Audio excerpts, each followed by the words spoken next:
So no, it's a bit different over there. Over there, kidnapping is more of like a business.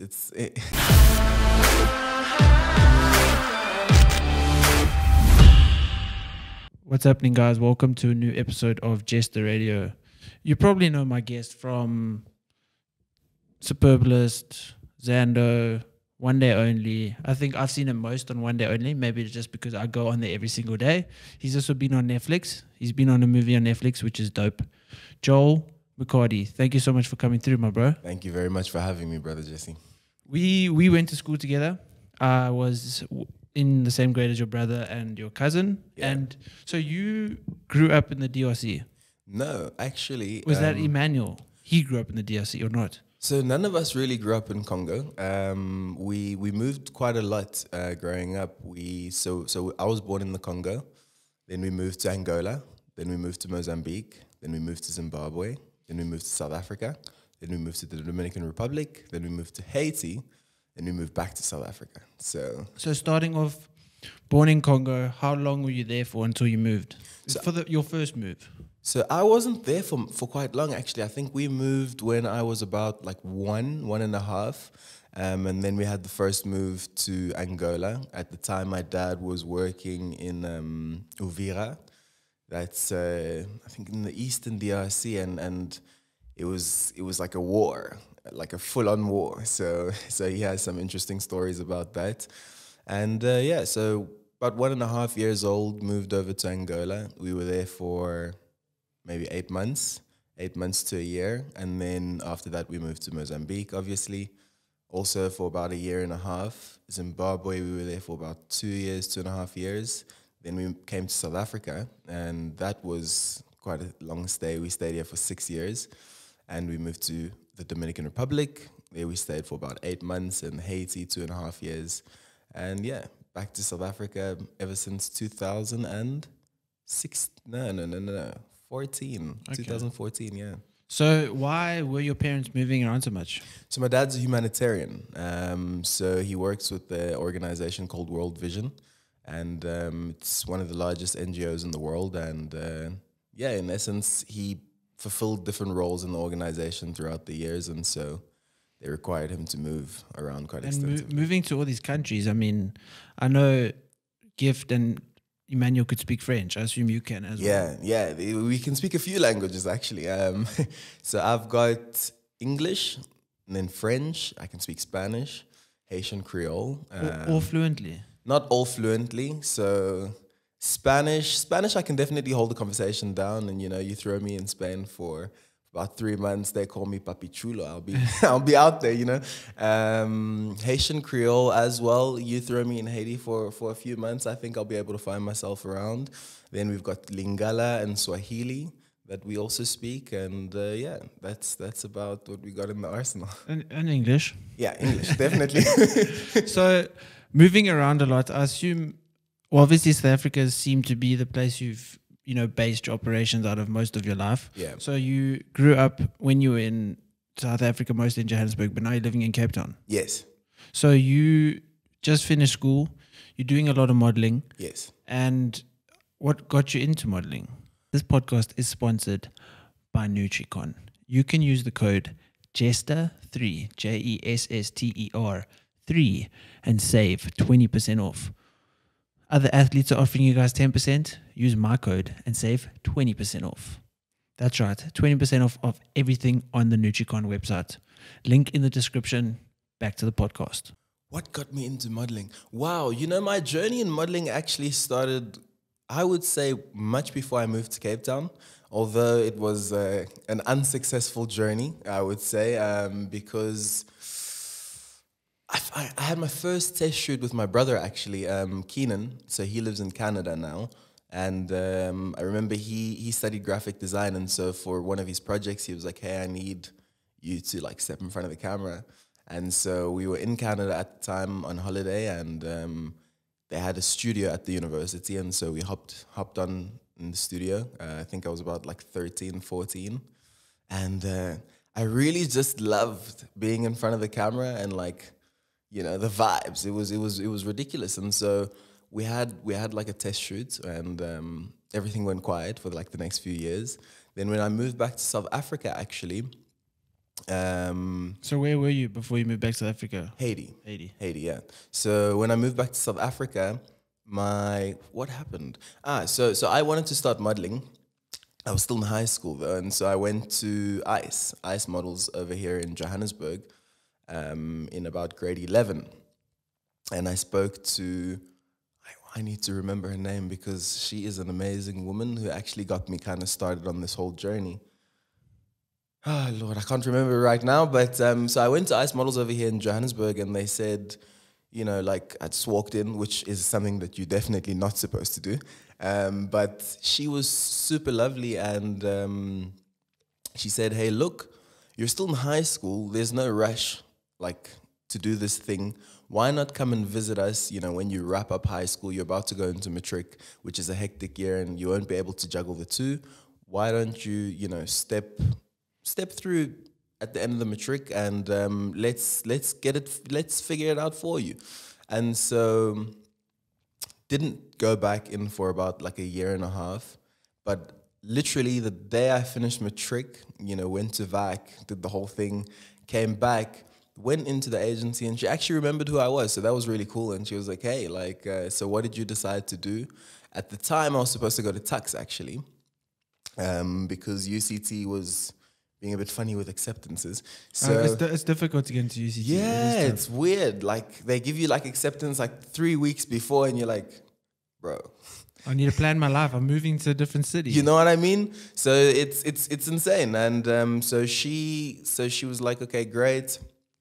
Let's get you signed over here." And then in the end, like UCT ended up accepting me. So I was like, "Look, I'm actually going to Cape Town." She's like, "That's not a problem. We'll help you find an agency over there." And so once I was settled in Cape Town, I popped her a message, and she sent me through to ICE in Cape Town. And yeah, the rest is kind of history, I guess. So obviously you're not just modeling, you're studying, and you actually discussed the business idea and, you know, venture that you're going into with a partner. So do you want to explain also that maybe that business? Yeah, definitely. So myself and a business partner of I, we launched a company called Pocket Aid, and essentially what Pocket Aid is a company like focused around microservice providers. So microservice providers is essentially anybody with a skill or service that they can provide. So let's say you're a personal trainer, let's say you're a model, let's say you're an actor, let's say you're a makeup artist, let's say you're a housekeeper or a pool boy. You can be able to find clients on this platform. And in essence, it works in a similar way to Uber, where you can either get booked on the fly or you can get booked in advance, and you can kind of schedule it. And then also on the other end, we built a marketplace that's similar to Facebook Marketplace and OLX and Gumtree, except for us, everything happens online. So all our transactions happen online. So you never have to meet with a vendor, and you know people usually get scammed that way. And so because the transactions happen online, you kind of mitigate the risk of scams. How do you, because what if someone is scamming you and what you make the payment, it does sit in like an account, and then when you happy with the product, it clears, or? Yes, so that's exactly how it works. So we hold the money until both our vendor and our customer are happy, and once they're both happy, we clear the funds. And because our courier company goes in and picks it up individually from the vendors, they also have some time to authenticate the products and to see if this is actually the thing that's being sold. And as soon as the customer receives it, they let us know, and we clear the money straight to the vendor. Yeah, That's pretty cool. That's a very clever concept. Thank you very much. That does well. And, you know, you've done very well in modeling. I mean, also, if you go to Sportsman's warehouse, you know, all the Hurley stuff, or anything really, you know, all that sports section, you there on all of the banners and everything. Amazing. Wow, I didn't know that. You didn't know that? Go get my check. Now, I shot Sportsman's Warehouse actually a while ago. I know we've had quite an extensive relationship over the years with, you know, companies such as Sportsman's Warehouse, the Foschini Group, which has Markham's and Total Sports and Fabiani and a whole host of other, you know, brands that are under that umbrella. And so I know we've also shot quite extensively with them. So that's been quite awesome. Yeah. How do you get into that? Is it the agency that just book the shoots for you? Yeah, that's definitely the agency. That's definitely the agency. I love my agency, Ice Genetics, Mama D, shout out. Tash, Annabe, Lexi, we miss you. And Nat, we miss you too. Yeah, so that's all the agency. They're amazing. They've been really great at, helping me balance with the academic career, because that was also quite hectic. And yeah, just a team of superstars, I guess. How do you go about choosing the right agency? Is there any aspiring models or someone that's interested? Ooh, okay. I get this question. I get this question quite a bit. And so what I'll say is what I was told, I guess, from when I signed. The most important thing is to find an agency that fits with you, an agency that would match best your criteria, I guess. And so, some people want to come in and they want to do more commercial stuff, or some people want to come in and they want to do more fashion stuff. Some people want to come in and want to do more like TVCs. So it's all about finding an agency that's the right fit for you, but also it's about doing a lot of research, because there is a lot of agencies out here that, have these weird requirements. I always say to people, look, if an agency is asking you to pay money to like sign with them, you need to ask yourself like questions. Fine, they'll ask you to pay money for a test shoot, but to sign a contract, and then that's when it gets a bit tricky and a bit weird. And I'm like, hey, you should probably Google them quite extensively, and see, their track record, and see who's on their books, see if people are actually booking, and yeah, you should be able to go from there. And your parents, obviously, you went to Haiti. Was that obviously after the natural disaster that everyone knows about in Haiti? So you must have experienced a lot with your dad and your mom having to go there, and you going there as a family, and seeing, all the destruction, and, we experiencing something very similar in South Africa in terms of destruction, and, lives being lost and livelihoods being lost. So, how has that molded you into the person you are today, in terms of the experience that you went through because of the parents that you had? Wow. So I actually remember when we moved to that side of the world. So we moved to Haiti actually in 2011. That was when we concluded the move, but we actually began the move in about 2010. And that's the year that the earthquake actually happened. So the earthquake happened in January. And So you had planned to go there before the earthquake happened? No, not at all. Went there because of? Not necessarily. So what actually happened, it's a very funny story. So my dad was part of the relief effort in Haiti after the earthquake. I still remember him, getting the call the night of, and like 4 a.m., because he was part of this team in World Vision called the GRRT, which is the Global Rapid Response Team. And essentially what their role is they go out and assist whenever there's natural disasters, or, in war-torn areas, wherever there's people that really need help. They kind of are amongst the first boots on the ground. And so at the time, I think he was team leader. And so as soon as the earthquake kind of happened, he was there within 24 hours. And so he was there for some time. I think he stayed in Haiti for about 2-3 months. And then he came back, and then he went back. And he actually, when he came back, we had an uncle, or a family friend rather, who actually ended up telling us, it was like a prophecy. Actually, it was very like very Exodus vibes, and he was like, you guys are actually all going to be moving to Haiti. And we were like, no ways. Like, they just had an earthquake. That is not, I was, at the time I was 12. I loved playing rugby. I was supposed to be in the first team next year. I was like, this is not part of the plan. And in the end, it ended up playing out just the way that, he said that it would. And so we moved to the Dominican Republic for 8 months while Haiti was kind of still rebuilding. And after that, we went to Haiti in the preceding year. And yeah, that was a very interesting experience. I think for me, I was really opposed to the move. I think because we'd stayed in South Africa for so long, it kind of began to feel like home, which in like our line of work or my parents' line of work is not really an ideal situation because no place is supposed to feel like home, I guess. And so we had really kind of settled, and the stage that I was also at in terms of like my developmental youth, it was like crucial years. And so I remember actually being quite rebellious to the whole thing and being really opposed to the move. But with time, I actually embraced it, and I came to truly love, Haiti, and truly love the move, truly love the Dominican Republic, truly love the people, truly love just everything about it. And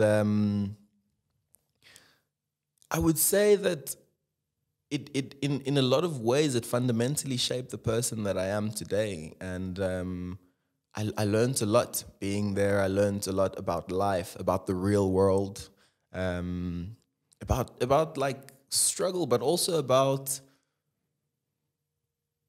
the little things like without the bad days you can't have the good ones, and just those basic life lessons. So definitely I would say that being there really fundamentally impacted me and fundamentally made me into the person that I am today, and so I'll forever be grateful for that. Yeah. Well, I think definitely, as you said, the exposure to the real world, because we both went to, a private school in Johannesburg with other people whose parents could afford a private school. So you're very sheltered, and I remember going to Pretoria, and, the change that I saw, maybe not, I still went to, a university, which was obviously still expensive and very fortunate to do. Yeah. However, just the people that you meet and, the exposure to, the amount of drugs people take and the amount of, things that people do and the decisions people make, that can be very destructive. Yeah. And, in a private school, you don't really see it as much. Also, maybe you're younger, so you might not be as aware of it. Yeah. However, it is very interesting going and being so sheltered in a private school, a Christian private school, so even more sheltered. Then you go out into the real world and you realize, like, things are different out here. Yeah. And I think you definitely would have matured a lot faster than, the people that stayed behind. Yeah. Your peers who were in the private school and remained in the private school, where you had to go out and see the devastation and see the realism of the world outside of, a private school. Yeah, definitely, 100%. I think you really like hit the nail on the head.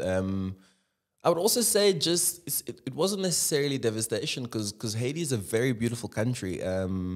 I would say what made it feel more real was just the exposure to another world, if I could say, because it truly is another world. It's a country like nothing else I've personally experienced in this world, and so I think it was just that exposure to so many things. I remember, for example, when we were living in Haiti, the year that we kind of came in, phenomena such as kidnapping, for example, was quite a big thing still at the time.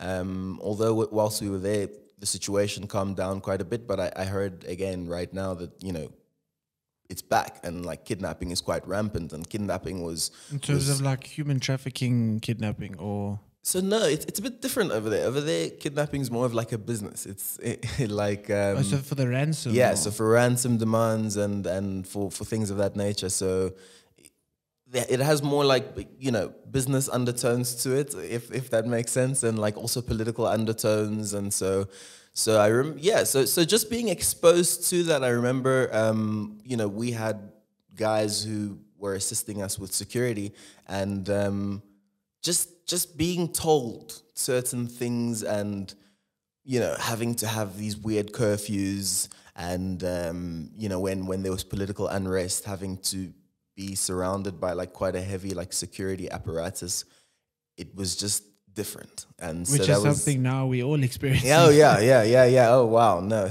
what's happening in South Africa right now is really eye-opening. I think it's also something that we have, obviously there's been tons of political unrest and societal unrest, but compared to other African countries, we have been sheltered. Oh, definitely.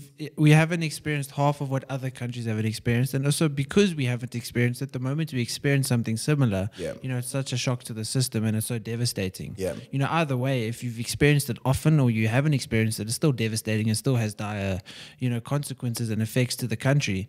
But it's unfortunate that we spoke before how people just can't get along. Yeah. There's so much, as you were talking about, in Haiti, the political undertones of certain things that go on that's happening here, and nobody knows, what truly is going on, who is orchestrating what, who is doing what, who is, to blame. Yeah. And it's difficult as an individual to, feel safe. Yeah.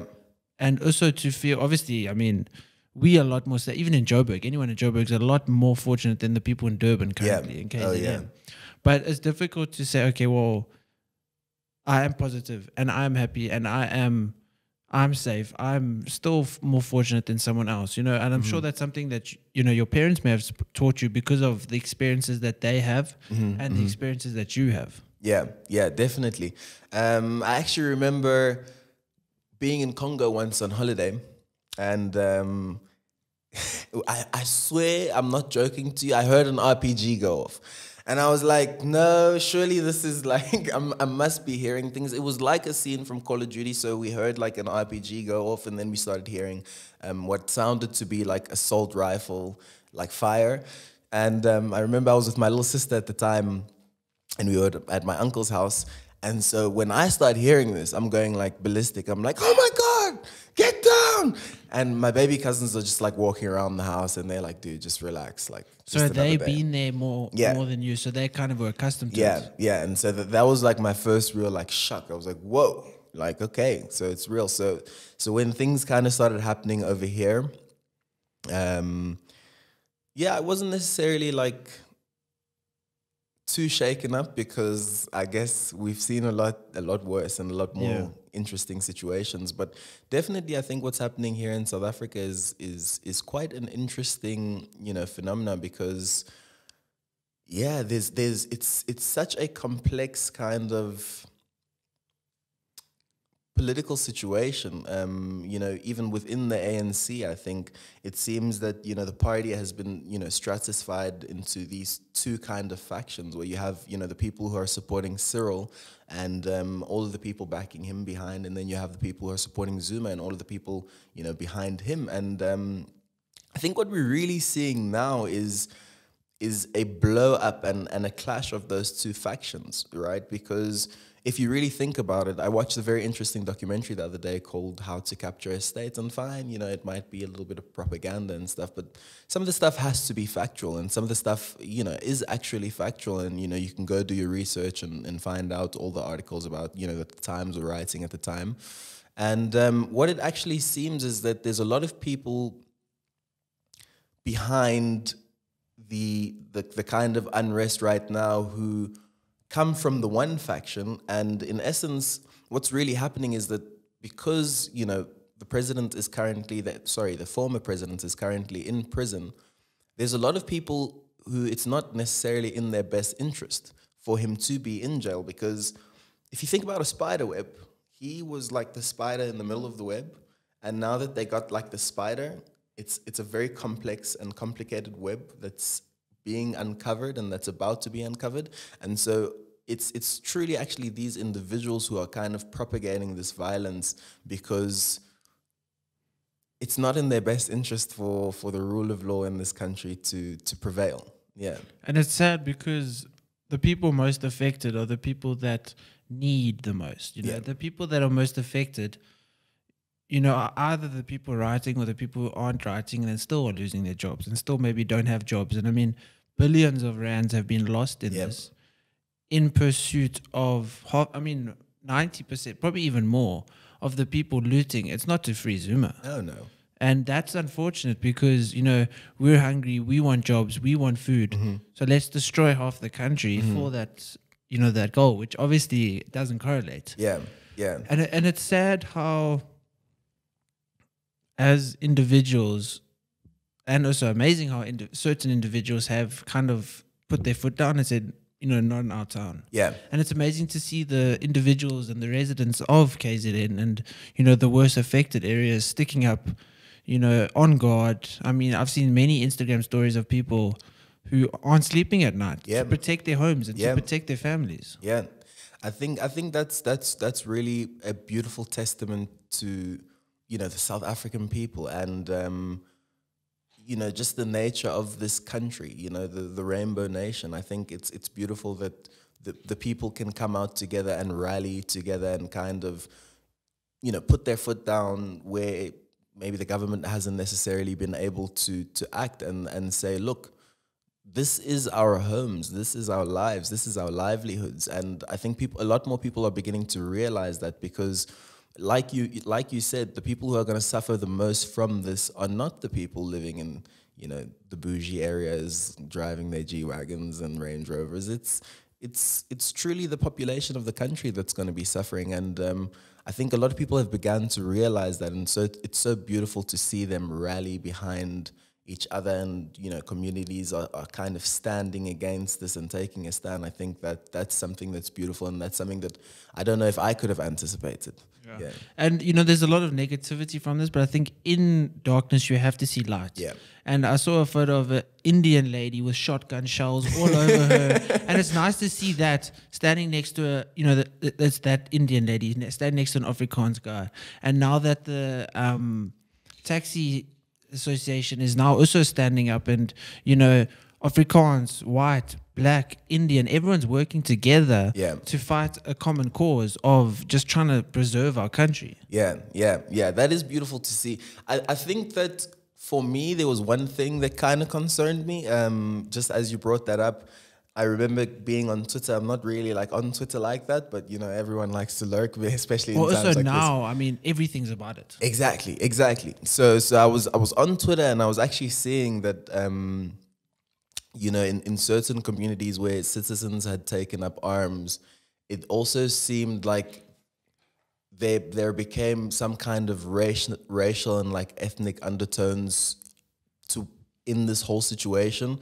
And I think obviously due to the history of the nation and the complexity of the history of this nation, it's always dangerous and scary to see when that happens because, I remember seeing, certain videos of unarmed civilians being targeted or not necessarily targeted. Yeah, I think I probably saw the same video where a black couple was driving in a Polo and this white guy stopped them. Yeah. And he's like, I want to look in your boot. Yeah. And they were like, you're not allowed to ask this. Yeah, I saw insane stuff. It's crazy, right? Because you're a private citizen. You can't be doing these things. I saw another video where they had shot out the back window of a car where there was a little kid in the car, So I think it's also dangerous, when citizens also do take up arms, but it is also beautiful to see how, in these communities, people have also rallied and said, look, let's protect our community. But there seems to also be a kind of a fine line between, okay, when are you protecting and when are you also being... causing more harm. Exactly. And also, I saw, speaking of little kids, I saw some videos of the police shooting rubber bullets at, people looting. And it was just sad to me to see this lady hiding her kid. Because she obviously started looting and took her kid in with her. Yeah. And it's unfortunate that a kid can be exposed to this. And as being exposed to that as a child, you're not going to know any better. Yeah. You're just going to become the norm. And then that... And also that I've had a discussion with other people where those ladies that sit on the side of the road with their kids. And it's unfortunate that they are put in the position, obviously, to have to do that. But it's sad that that kid is there. Yeah. And it makes me angry thinking this kid is not going to be taught any different. He's not going to be taught a work ethic. Yeah. He's not going to be exposed to opportunities because he's on the side of the road. And it's sad. And obviously, because of our country's history, that is why, half of this looting is happening is because there's people that have never been exposed to opportunities that you or I have been exposed to. They haven't been exposed to, certain things that technically should be a human right. Everyone should be exposed to opportunity. Maybe you don't have the ability or self-confidence to take opportunities, but you should be able to at least be exposed to them. 100%. And I mean, obviously, we want we want a capitalistic state where if you work hard, you are more successful, and Yeah. if you don't work hard, unfortunately, you're not going to be. And that's just, it's human nature, Yeah. and that's just the way of life. We can't all have equal everything, Yeah. but we can and should be. No one should be not allowed an opportunity because of color. 100%. Unfortunately, well, there's definitely progression in that. It hasn't become close to perfect, and fortunately, there have been spokespeople that have, propagated the increase in equal opportunities for all. And that's actually what I want to talk to you about, is your dad now making and choosing a life that he understands. Okay, my family's going to move around a lot. Yeah. Did he ever have that discussion with you, saying, okay, well, look, guys, this is the career path I've chosen. I want you to understand that I am, trying to help the world, trying to make it a better place. Unfortunately, you are going to make friends and lose friends. You're going to experience these amazing places that you might want to stay and then have to leave. So I wouldn't say there was ever necessarily a conversation. I think it's something that we just became accustomed to, throughout the years, kind of living. But what I would say is that he would often sit us down and he would often talk to us about, the realities of the world and the realities of, his work and I guess the life that we would be living. And so definitely that was quite informative and definitely quite helpful in terms of being able to, I guess, transition and being able to also see things from a different perspective. Yeah, definitely. So definitely, I think that was beneficial, although it didn't necessarily happen in like A physical. yeah, in like a physical set conversations. You also, as you learn and as you grow and as you mature, you also kind of begin to understand these things, and you also begin to see things for what they truly are and not for what the world is telling you to see it as.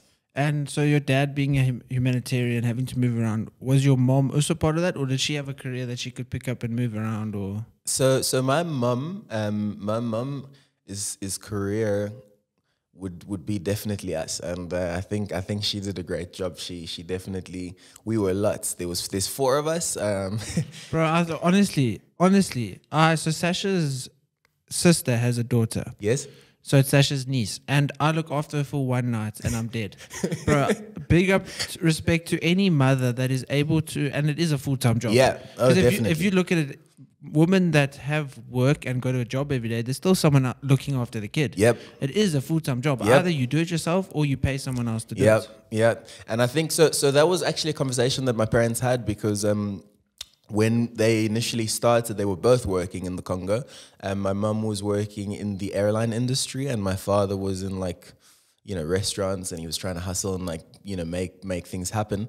And that was something that they actually decided very early on in their life, where because when my dad got his first contract with the organization, they had asked that he moves without his family, because he was the first posting was in a war-torn area, and so they kind of had to make a decision as to how we were going to live as a family, like how the children were going to be raised, who was going to raise the children. And one thing that my mom always said, and that I truly appreciate, the fact that they did this, was that they made a decision then and there that we wouldn't be separated as a family, and that we would always stick together no matter what, like wherever we went, whether it was a war-torn area, whether it was, a nation that's experienced, turmoil or unrest or whatever it may be.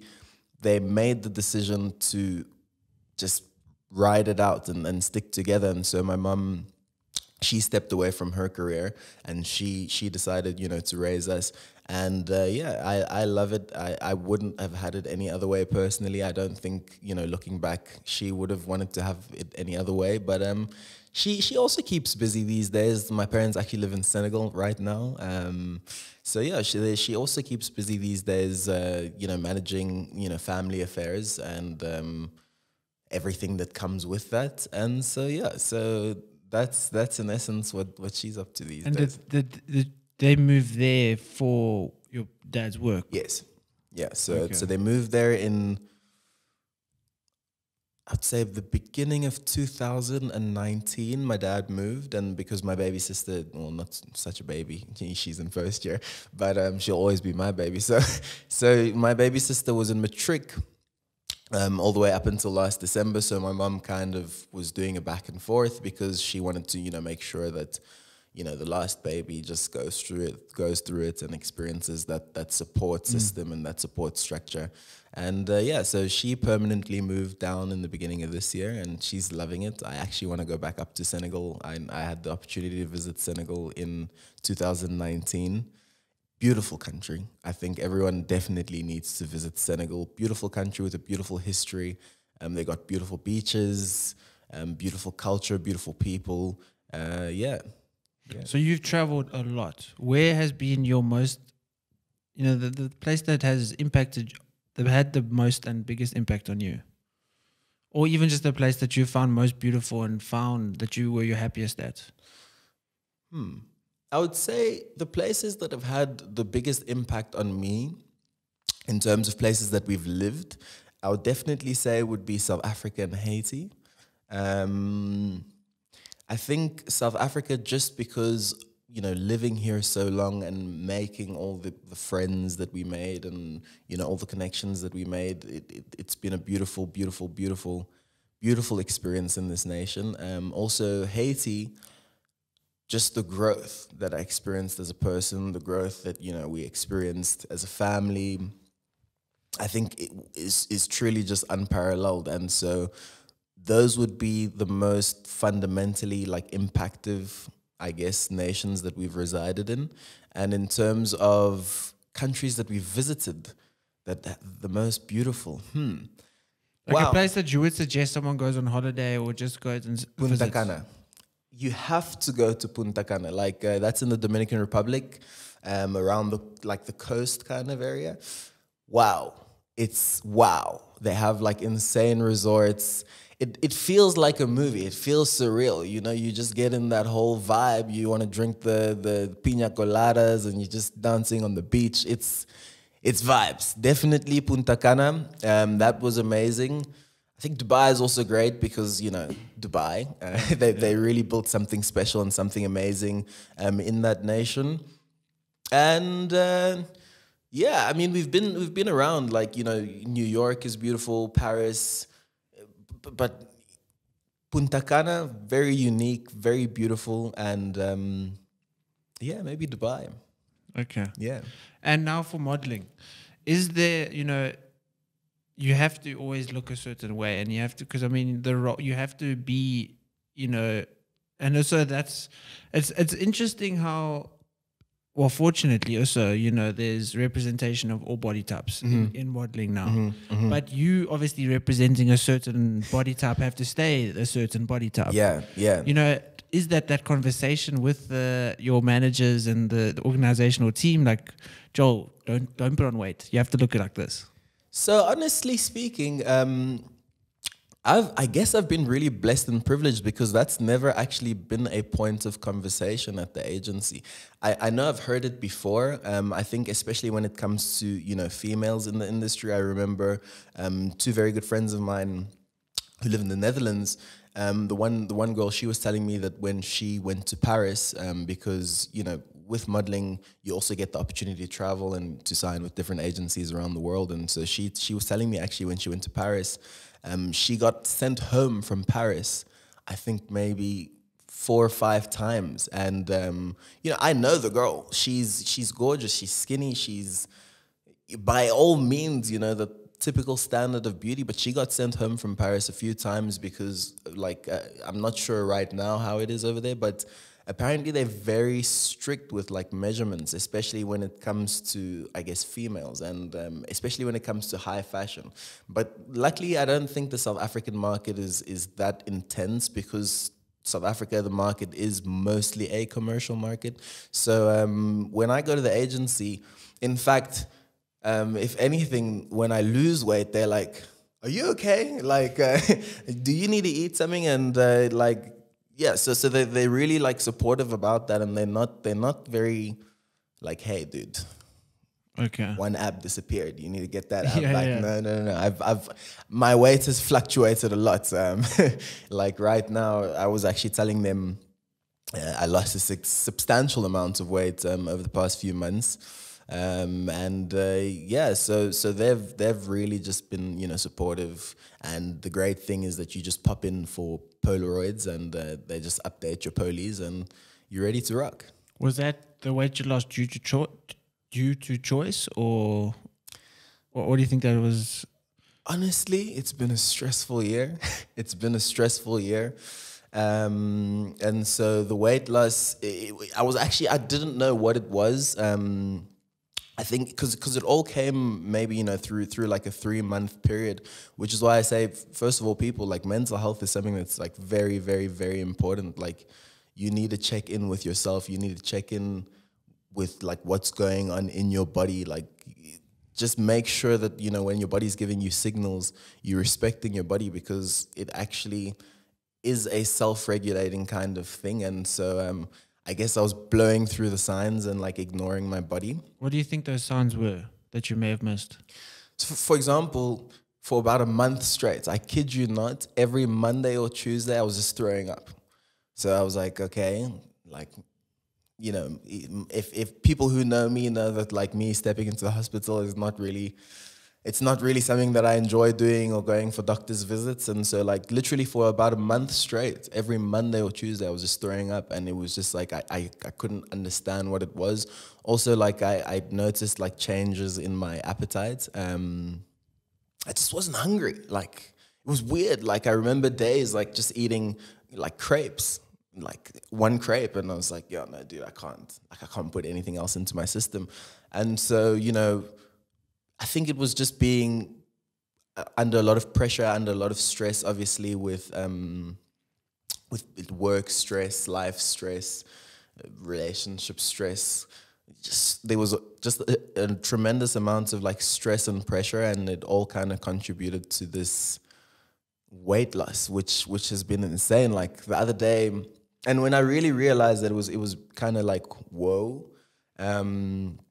I came back to Joburg, and I'd been, when I was in Cape Town, I was kind of getting checked up, quite frequently towards maybe the week or two before I came here.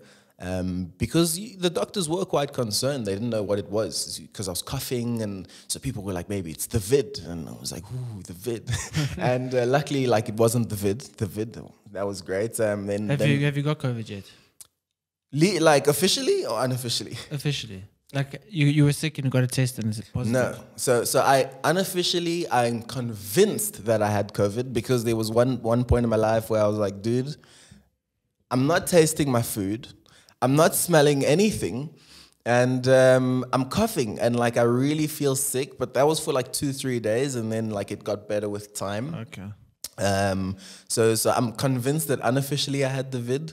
Officially though, like whenever I've gone in for results and like for tests, because also with work, like you have to get tested, and you don't want to show up to sets and make everybody sick. So officially, when I've been tested, like, it's just been green lights everywhere. So yeah. And you're talking about mental health. You working in an industry that revolves, that the negatives of the industry are a lot of, mental health issues, and a lot of, I don't look good enough, I'm not pretty enough, I'm not, X, Y, Z. How do you, cope with those? Obviously it's very subjective, and some people just don't have issues with it, and some people obviously do. But you yourself, have you ever, experienced, or even just seeing from other people how it's affected them, like anything that you can, maybe guide people on in terms of, your physique, and, keeping sanity within how you look, and, do you conform to society? Because obviously, you work with, let's say, oversized models. Now societies are at least obviously coming to terms with that, not everyone's going to look a certain way. Everyone needs to be represented. How do you, and in your own experience, the mental sanity almost? Wow. I think in terms of mental health within the industry, if I could give people a tip, I would say, first of all, just check in with yourself. Like, it's important, it's really important, I think, for every individual to spend some time just taking themselves away from everything, quieting, like, from the noise of the world, from the noise of social media, from the noise of the industry, and just having a moment to check in with yourself and see, like, how are you doing? And the most important thing I would say is you need to find a place within yourself where you find some level of contentment, some level of contentment with the way that you look, with the way that you feel, and also, yeah, I think that would be just the most important thing, right? Is to just check in with yourself.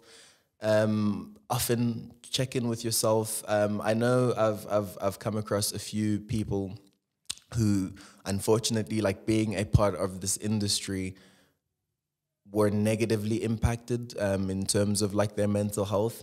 I've seen it happen, but I think, like you mentioned, at the end of the day, it also boils down to who you are as a person. I don't think this industry is necessarily cut out for everybody. You really do need thick skin because, for example, you know how people go to job interviews, right? As models, you have, like, a lot of job interviews in a day, right? When you go to your castings. And so often the natural reaction as human beings when you get rejected is to think, well, what's wrong with me? So the first thing I would say to people is, when you get rejected from a casting or when you don't get the job, don't be so bummed about it, because it's not necessarily that something's wrong with you. It's sometimes just the client is looking for something very particular and you just are not that thing. And there's nothing wrong with that. They might be looking for someone with maybe a bigger smile, or somebody who's slightly taller, or somebody who's slightly shorter, or somebody who maybe appeals, who looks, I guess, more real, maybe somebody who looks more everyday. And so it has, a lot of the time, it has nothing necessarily to do with you as a person, and more so to do with what the client is looking for. So I would say that's one thing that, everyone in this industry needs to remember, is that it's the client wants what the client wants. And, like, the client had an image in their mind of exactly what they wanted and who they wanted to book.